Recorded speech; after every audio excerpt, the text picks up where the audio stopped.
Kaže, idem do ljekarne, jel trebaš nešto? Kao, ne trebam, idem si po umjetne suze. Vama to možda zvuči normalno, mene, moju generaciju, to totalno slomi.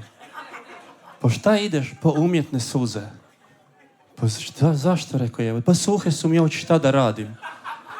Pa plači, pičko, pa šta ideš kakve... Pa gdje je kraj tome umjetne suze? Mi smo došli u vrijeme da muškarac treba umjetni. Te umjetne suze, to košta, 20 eura košta bočica umjetnih suza. Pa s materi umjetnim suzama, zašto ti radiš? A s druge strane mi padne ideja za biznis, pazi, umjetne suze. Koliko bi onda koštale prirodne suze? Ja imam 3 djece i relativno ih lako rasplačem, znaš. Kao neki OPG ovdje otvori, znaš.